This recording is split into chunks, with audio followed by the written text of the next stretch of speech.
Hola a todos, es un gusto estar con ustedes nuevamente en este nuevo segmento de Tuesday Tips LATAM Leaders y hoy tengo el gran gusto de platicar con Luis Ibáñez.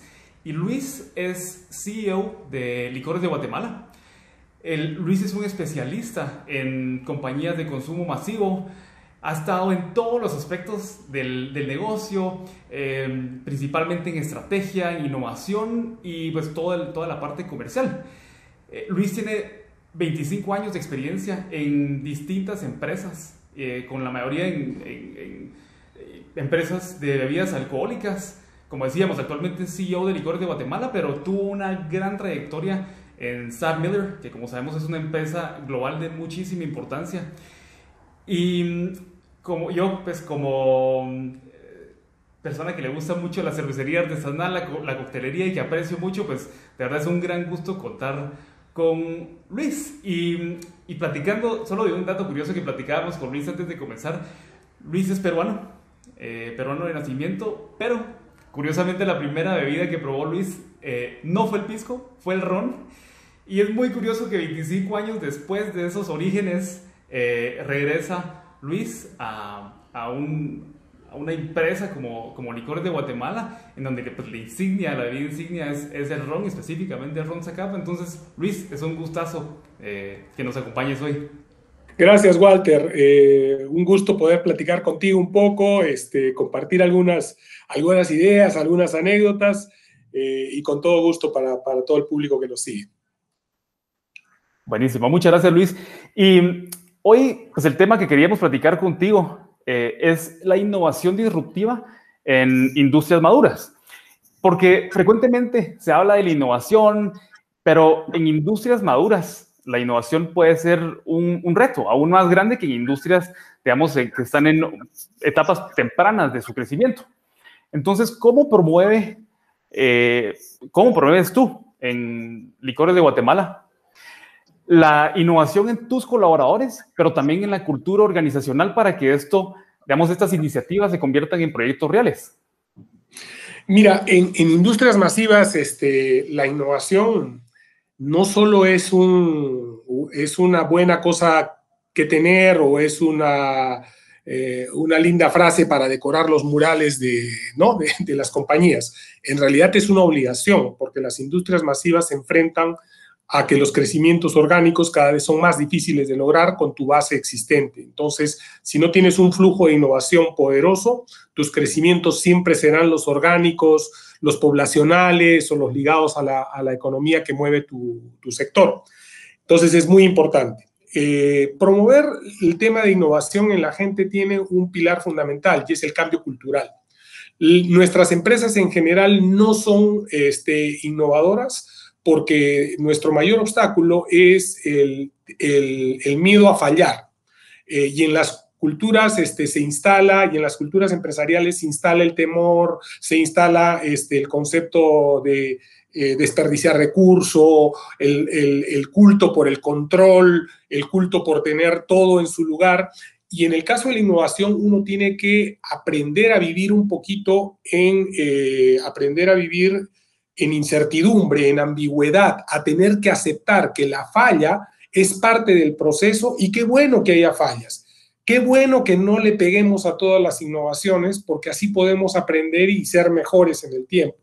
Mira, uno lanza 10 innovaciones, algunas serán exitosas y otras no lo serán. Y eso es parte del proceso. Entonces, eso es lo primero que uno tiene que vencer. El segundo tema a vencer es generar el clima, ¿no? Donde la gente puede hacer sus mejores aportes creativos, fomentar un clima de creatividad. Y como te contaba antes de la entrevista, las dos fuerzas que mueven al mundo son el amor y el temor. Entonces, en una cultura organizacional en la que instalas la confianza, la comunicación fluida y que la gente no tenga ni sea penalizada y pueda vertir sus ideas, siempre será mejor que una cultura organizacional donde castigas el fracaso, donde eres muy severo con el tema de los logros e instalas un clima de temor, que también funciona para dar resultados económicos, pero en realidad para las empresas más innovadoras, las culturas de confianza suelen ser mucho más efectivas en la generación. Eso es lo que hemos hecho nosotros en Licores hace ya algunos años, y te confieso que al inicio, como todos los inicios, uno tiene que empezar por algo y empiezas con buenas ideas, empiezas copiando benchmarks, empiezas anotándote un par de home runs, y con eso se instala la cultura proactiva. Me salió bien, la gente se entusiasma, tienes que empezar a gestionar eso, y después ya te vuelves más sofisticado, ¿no? Ya pones procesos, ya te vuelves muy severo, y conforme pasa eso, empiezan las ideas más originales, empiezas a convocar también a empresas bien interesantes que hay hoy día, hay muchísimas que tienen metodologías bien buenas e interesantes para extraer ideas muy originales de las personas. Entonces, es un proceso, pero yo creo que el fundamento está en esas dos cosas que te comenté.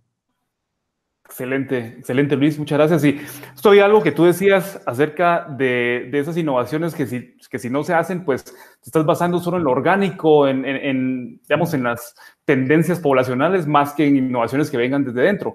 Pero en el licor se habla de tradiciones y de, por ejemplo, cómo se debería de tomar. Son tradiciones fuertes. Entonces, ¿han visto ustedes algún cambio en los hábitos en las nuevas generaciones? ¿Y cómo monitorean ustedes estos cambios para seguir innovando con ellos? Mira, sin lugar a dudas, han habido cambios enormes en los patrones de consumo, enormes, en la industria de licores con mucha mayor fuerza. Siempre todos los mercados tienen una porción que se apega a tradiciones, se apega a costumbres, eso es natural, en todo mercado las hay. Pero los cambios que se han venido dando en los últimos tiempos han sido muy cruciales, y hay que seguirlos. En bebidas, por ejemplo, hay dos, yo percibo dos claras, que es el tema, por ejemplo, a menos alcohol, ¿no? Las generaciones anteriores, el vehículo de socialización y de desinhibición que te traía el alcohol implicaban contenidos alcohólicos más altos. Hoy día eso ya es un paradigma que se rompió. La gente le gusta más bien alargar las sesiones, contenidos alcohólicos más gentiles, y entonces en ese punto tienes que acomodar tus ofertas, tienes que acomodar tus productos, porque si no te empiezas a quedar fuera de base, ¿verdad? Ofreciendo cosas que ya no son para la nueva generación. Otra tendencia clave fue el tema de las mezclas y la saborización. La gente se aburre de lo mismo, y entonces está en una búsqueda constante. Conforme la hiperconectividad, la hipercomunicación que tenemos hoy día, nos llegan flujos de Japón, nos llegan flujos de otras partes de Asia, de África, de Europa, entonces el consumidor se vuelve cada vez más curioso en probar cosas. Entonces la polinización cultural empieza a ser un factor que incita al consumidor a ver, ¿y qué tal si pruebo estos herbales con estas frutas? Mira, quizás es una combinación interesante, y cuando uno las prueba, son bien interesantes, son deliciosas, y no estaban en el patrón cultural. Entonces, y empiezas también a ver hoy día cosas que se hubieran considerado dogmáticas hace algunos años atrás, como por ejemplo usar barricas donde tuviste cervezas IPA y meterlas con ron o meterlas con whisky, ¿verdad? Y hoy día esas cosas interesantes resultan dándole matices que la gente aprecia. Entonces, tienes que seguir las tendencias, tienes que seguir. Y acá, uno de los tips interesantes es que tú no puedes seguir las tendencias preguntándole al consumidor qué es lo que quiere a continuación, porque con frecuencia no te va a decir nada, porque no lo sabe exactamente, ¿no? Entonces, tú tienes que elaborar con los comportamientos que tú detectas en otras categorías. Tienes que ver cómo se andan vistiendo, tienes que ver qué perfumería andan usando, qué comidas, qué mezclas, qué influjos de gastronomía vienen sucediendo en el mundo. Y cuando tengas todos esos influjos, te vas a dar cuenta de estas combinaciones ácidas, dulces, amargas, herbales, cítricas, florales, y tú empiezas a generar una propuesta original, porque lo que está evaluando hoy día el consumidor es la propuesta original. Hoy día somos mucho más valuadores de ese tipo de cosas que me sorprendan a cosas que me traigan, que sean más de lo mismo, ¿no? Entonces, el monitoreo constante es clave, pero nuevamente, y lo repito, tienes que monitorear en otros lados, no en tu categoría necesariamente, porque ahí no están todas las respuestas. Las tienes que ver en el contexto en el que este consumidor se mueve, ¿no? Wow, súper interesante. Me encantó esto de explorar las otras categorías porque no es algo intuitivo. O sea, no estamos buscando en perfumería, en ropa necesariamente, pero qué curioso que de ahí pueden venir estos insights. Me encanta. Y ahora, la licorera ha sido muy exitosa en crear un producto que provoca cierto orgullo en el consumidor guatemalteco, en este caso, del orgullo por lo propio. Pero entonces, ¿cuáles son las diferencias más grandes de competir en un mercado propio a competir en otros países en donde otras marcas ya han evocado esos mismos sentimientos en los consumidores locales en esos países? Sí, mira, afortunadamente todo mercado tiene, ¿no?, posiciones y tiene piezas, pedazos de mercado con diferencias. Nosotros cuando vamos afuera con nuestras propuestas, evidentemente no vamos a ir a rebatirle a un competidor o a una marca que está aludiendo a lo local, ¿no? Pero hay otros segmentos en los cuales la gente tiene otras valorizaciones, por ejemplo, y que son muy universales, ¿ah? Por ejemplo, los territorios de apreciación.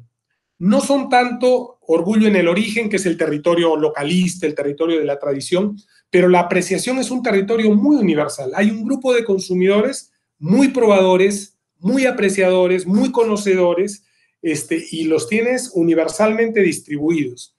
Luego tienes otros grupos, que son los grupos que tienen que ver con la energía y la alta, y la alta disposición, básicamente un público joven, que también es impresionantemente parecido entre geografías. O también tienes otros territorios dedicados al estilo, ¿no? A la fineza, también son muy parecidos todos. Entonces, cuando nosotros vamos a esos territorios, ubicamos nuestras marcas, tenemos un portafolio largo y podemos ubicar marcas en esas distintas posiciones, y eso es lo que explotas, porque efectivamente disputarle un terreno a una marca local, con un valor muy localista, es difícil, y tú no quieres pretender ser usurpador de un valor local. No pega. Más aún porque la cultura hoy día en general, del millennial y del centennial, está muy orientado hacia la autenticidad. O sea, lo que es fake, lo que está creado, rápidamente la gente lo detecta, y puedes caer peor que si lo hubieras hecho de manera natural. Excelente. Buenísimo. Luis, y ahora con todo tu expertise y con todo lo que están haciendo ustedes en innovación y lo que has hecho también en tu trayectoria en el pasado, si tuvieras que darle un tip a las personas para poder innovar en lo que sea que estén haciendo, o sea, en lo que sea, en cualquier etapa que estén en su vida, ¿cuál sería ese tip para que empiecen hoy? Mira, creo que la máxima en innovación es: tienes que combatir tus propios demonios del miedo a fallar. O sea, eso es por ahí comienza la innovación. La innovación en realidad comienza con la curiosidad y el atrevimiento, ¿no? Entendamos que la curiosidad nos viene inherente, ¿no?